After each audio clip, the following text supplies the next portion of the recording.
Assalamualaikum warahmatullahi wabarakatuh. Halo teman-teman, selamat datang di kelas tematik di kelas 4. Hari ini hari Senin 8 Maret 2021. Ketemu Bunda lagi ya teman-teman. Pada hari ini kita akan belajar tema 8 teman-teman, yaitu tentang daerah tempat tinggalku. Kita baru masuk di subtema 1, lingkungan tempat tinggalku, dan di pembelajaran 1 ya teman-teman. Yuk siapkan buku dan alat tulisnya.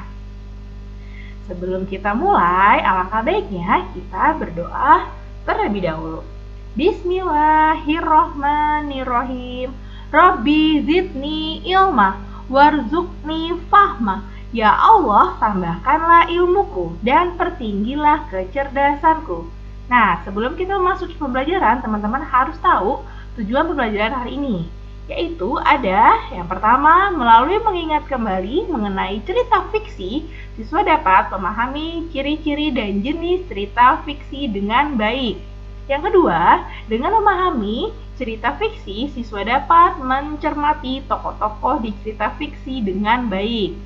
Lalu, melalui menyimak percobaan yang guru jelaskan, siswa dapat mengetahui contoh percobaan gaya dan gerak dengan baik. Dan yang terakhir, dengan berdiskusi mengenai gaya dan gerak, siswa mampu mengetahui perbedaan gaya dan gerak dengan tepat. Nah, kira-kira apa teman-teman materi pembelajaran hari ini? Yaitu yang pertama, mengenai mengidentifikasi cerita fiksi, dan yang kedua, gaya dan gerak. Nah, cerita fiksi kita sudah bahas di tema sebelum-sebelumnya teman-teman. Nah, masih ingat nggak nih teman-teman? Apa yang teman-teman ingat tentang cerita fiksi? Oke, Bunda ingatkan kembali ya, cerita fiksi adalah cerita khayalan yang tidak terjadi sebenarnya. Cerita fiksi dibuat berdasarkan pada imajinasi dan kreativitas si penulis cerita. Nah, berikut contoh-contoh cerita fiksi, yaitu ada Kancil, si pencuri kentimun, lalu ada Maling Kundang, lalu ada cerita tentang Lutung Kasarung dan Purbasari, lalu ada tentang Laskar Pelangi, dan ada juga Roro Jonggrang. Nah, itu adalah contoh-contoh dari cerita fiksi teman-teman. Lalu apa saja sih ciri-ciri cerita fiksi tersebut? Yaitu yang pertama, bersifat rekaan atau tidak nyata. Yang kedua, menggunakan bahasa yang tidak baku. Yang ketiga, memiliki alur cerita. Dan yang keempat, memiliki pesan moral di dalamnya. Lalu ada jenis-jenis cerita fiksi. Nah, teman-teman masih ingat nggak nih apa aja? Oke, udah ingatkan lagi ya. Yang pertama yaitu ada cerita jenaka. Apa sih cerita jenaka? Cerita yang bersifat menghibur dan mengundang tawa, keriangan atau sindiran. Nah, contohnya itu ada cerita tentang Si Kabayan nih teman-teman. Lalu yang kedua yaitu tentang jenis cerita fiksi mite. Cerita rakyat yang dianggap benar-benar terjadi dan dianggap suci atau sakral. Misalnya cerita tentang tokoh khayangan atau tokoh yang memiliki kekuatan hebat. Yaitu contoh ceritanya Dewi Padi.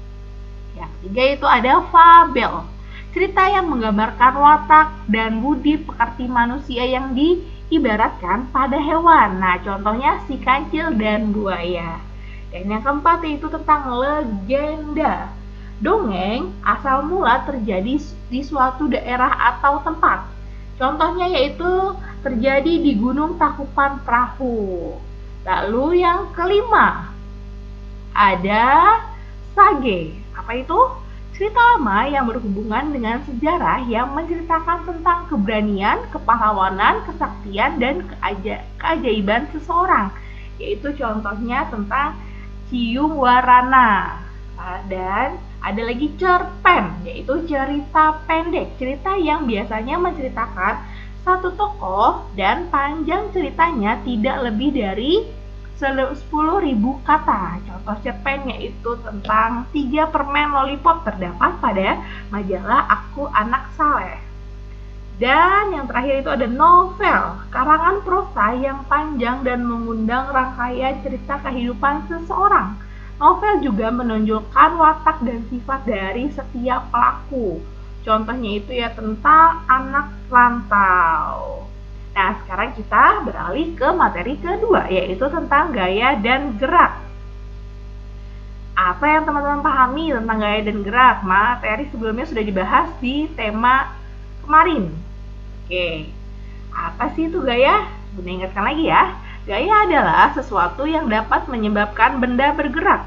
Gaya sering diartikan sebagai tarikan dan dorongan. Jika kita menarik atau mendorong sesuatu benda, berarti kita memberikan gaya pada benda itu.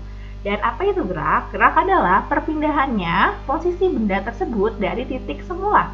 Pergerakan yang dihasilkan dapat menjauh atau mendekati benda lain. Nah, perbedaan gaya dan gerak. Ini Bunda akan jelaskan, yaitu yang pertama, gaya dapat menyebabkan terjadinya gerak, sedangkan gerak disebabkan oleh adanya gaya. Dan yang kedua, gaya dapat dipengaruhi bentuk benda dari dorongan atau tarikan, sedangkan gerak tidak mempengaruhi bentuk benda. Perbedaan yang ketiga yaitu gerak benda dapat disebabkan oleh adanya gaya, sedangkan benda yang bergerak belum tentu memiliki gaya. Dan perbedaan yang keempat, gaya adalah sesuatu yang tidak bisa dilihat namun dapat dirasakan. Berbeda dengan gerak yang bisa dilihat.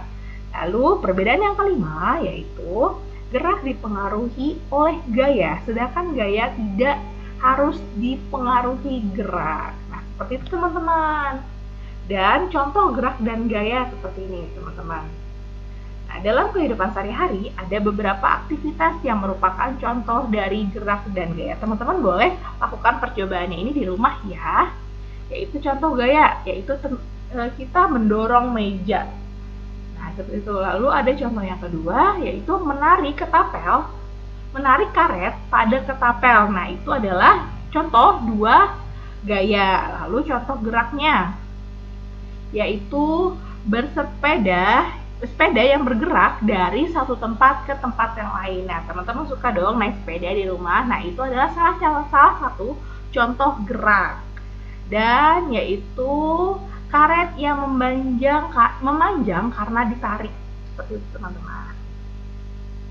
Lalu kita akan menentukan gaya yang ditimbulkan berdasarkan gambar. Yang pertama di sini ada beberapa anak sedang bermain sepeda. Nah, gaya yang ditimbulkannya apa ya teman-teman?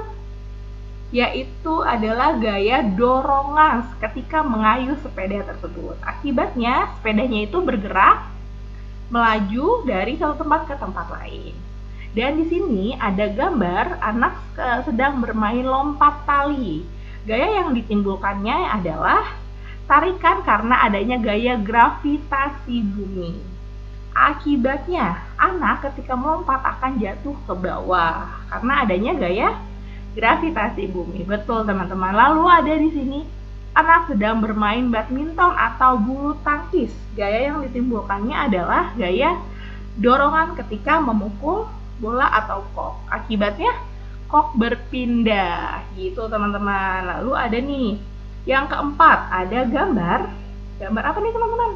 Ya, anak sedang bermain sepak bola. Gaya yang ditimbulkan yaitu adalah gaya dorongan. Akibat gayanya bola berpindah karena bolanya ditendang. Oke, lalu ada di sini gambar anak sedang bermain panah atau memanah. Gaya yang ditimbulkannya yaitu gaya tarikan. Akibatnya panah bergerak atau melaju. Nah, seperti itu teman-teman. Bagaimana? Sudah pahamkah? Oke, wah sudah sampai di slide terakhir nih teman-teman. Terima kasih ya teman-teman sudah menyaksikan video ini sampai slide terakhir. Sekian pembahasan materi hari ini, semoga dapat bermanfaat bagi teman-teman. Semangat terus ya teman-teman belajarnya. Selalu jaga kesehatan. Sebelum kita akhiri, mari membaca hamdalah. Alhamdulillahirobbil alamin. Udah tutup ya. Wassalamualaikum warahmatullahi wabarakatuh.